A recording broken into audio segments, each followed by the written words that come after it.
Hey, Food FAQ-ers.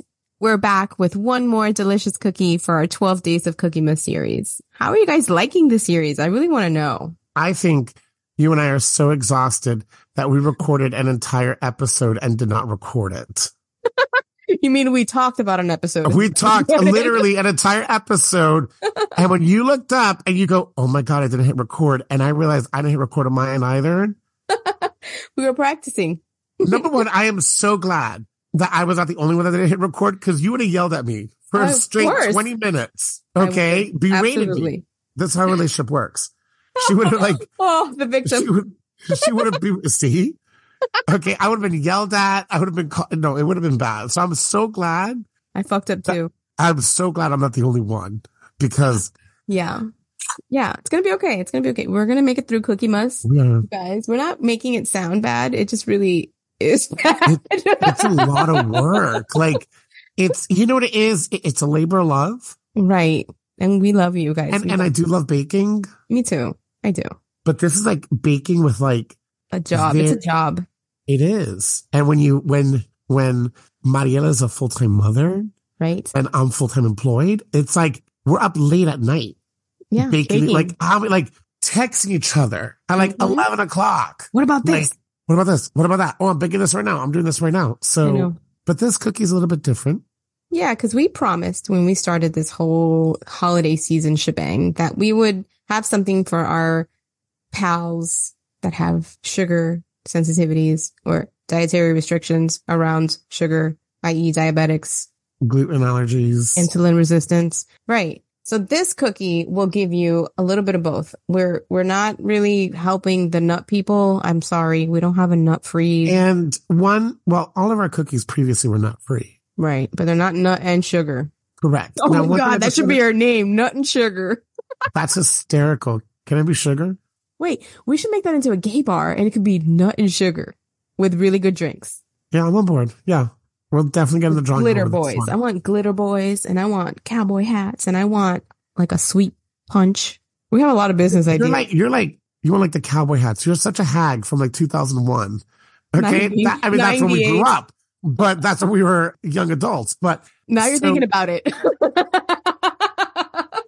I am. You're thinking about all those hard bodies and cowboy hats now. I have you in another world, baby. Just like that. You saw that? Yeah, it's like back to another time. Anyway. But before we go on with this, just really quick, we're not doctors. We're not nutritionists. Yeah, no. So you need to check for yourself if this is a cookie you can eat, because not all diabetics can have this. True. Not all people with certain allergies can have this. But out of all the cookies we made, this is probably the best one, the best option for people who need to keep it low sugar. Right. And relatively gluten-free. But again, consult your physician on what you can and cannot eat, Makes sense. So, but let's go forward. I like this cookie, by the way. So it's a peanut butter cookie. It's quick. I like it. We've talked about peanut butter cookies before. We talked about it like a regular way where you use granulated sugar. But this is going to be 1 cup of peanut butter. You can use crunchy, which is the best, or you can use smooth, which is the way Eric likes it. And then 1/2 cup of sugar. You can use a substitute. I like Swerve. Eric likes I like Swerve a lot better. Yeah. You can use Splenda, but I don't like Splenda for baking because it feels like it's so light and weird and it goes everywhere. Okay, so Splenda is good on your wallet. Swerve is a little expensive. It is expensive. Swerve, I think it's $6 or something like that. Oh, $8. Is it really? Yeah, Swerve is pricey. So Splenda is better. You do get more, but I think Swerve has a better taste to it. And consistency. Whereas Splenda, it melts really fast. Doesn't really bake through all the way. Yeah. Maybe in a cake it might be better. This, I don't think it will. And Splenda has a little bit of an aftertaste that I'm okay with in my beverages, but in my baked goods, I prefer Swerve. But listen, if you're a diabetic and you want to join the party, spend the $8 and the rest of the cookie is pretty cheap, You probably have the other ingredients. Yeah, you just need an egg, a little pinch of salt, and I like to sprinkle salt on top of cookies. But Eric has other ideas for this particular cookie. He thinks it doesn't need it, but it doesn't. I don't think any cookie needs it. I think if you have good taste, you like it. No, you're wrong on this one. You're going to be wrong on this one. But yeah, how do you make these? You just throw everything in a pot, right? In a bowl? Honey, just put everything together, just mix it all up and scoop it out and bake it. I like to roll it. So there's a couple things you could do, by the way. You can roll these into little balls. Mm-hmm. And you can run it, like I like to actually roll them and I like to run it through granulated sugar. Right. Or again, your sugar substitute. Yeah. And with these, you actually got to flatten out a little bit, by the way, because there is no baking soda or baking powder in this. Right.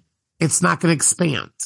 Yeah, you can do the little crosshatch on top. You do a little crosshatch with your fork, and you do have to flatten it out. So remember that. If you want to get a little bit creative, you can mix a little bit of cinnamon sugar together and roll it together. Right. You can roll them in sprinkles to make it festive looking. Yeah. Whatever you want to do, but you do got to pat them down because it is not going to expand.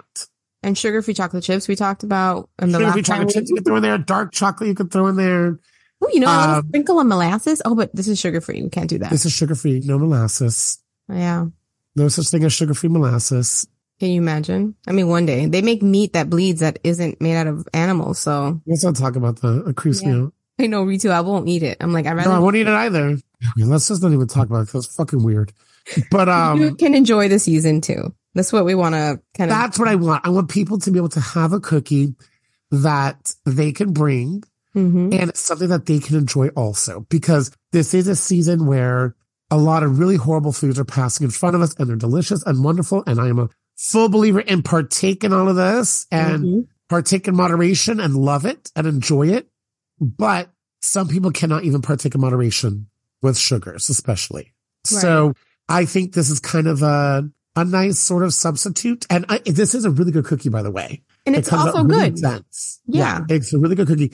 When you do take it out of the oven, you do have to let it cool for a minute because remember, there's no flour in here. It's a flourless cookie. So you do have to let it cool for a minute. And it's dense. It's rich. It's really good. And, you know, spice it up any way you want. I do like this cookie. I do make it. If it wasn't, it would kill Ryan on the spot. Yeah. I would make more of it. He's a nut guy. Yeah, he has a horrible peanut allergy. What's the name of the gay bar again? I forgot. Fuck. Oh, you're fucked up too. Okay, it's not just me. Peanut and sugar? What was it? No, it was, I don't know. All right, someone tell us what our gay bar is. We'll listen back and figure it out. Well, this is the good part. We're actually recording this one. Thank God. Thank God. Okay, so I like this cookie, Monty, and I think it's something that, again, you can alter to make your own. You can alter to make it more festive. But I think the point of this is we want you to go out there and be able to enjoy all the sweets that people are eating. And there is a way to make that happen. And just remember, all the recipes we talk about during our 12 days of Cookie Mess, you can substitute for the sugar substitute you enjoy. You could do your research and substitute for the flour that you need to use. So don't just think you cannot enjoy all of this that we're talking about. Yeah, at least one cookie. All right, you guys, we hope that you really enjoyed this recipe. And maybe even if you're not sensitive to these things, maybe you just want a little treat that you can make yourself without having to add on to the other gobbledygook that you're eating throughout. It's also a really fun cookie to get your kids involved with too. Yeah, because you can't fuck this one up either. You can't mess this one up. Yeah. All right, y'all. We love you. We'll be back with our last cookie tomorrow. Can you believe we did it? Hallelujah. We did it. So this is cookie 11 of 12 days of Cookie Mess. And we cannot wait to come back into your earbuds. I don't want to come into your earbuds. I keep saying that. Yes, I'm coming into random people's earbuds, Marty. It's disgusting habit of yours. But anyway, we will be back tomorrow and we can't wait to share. See you then. Bye-bye. You want to come in your ear?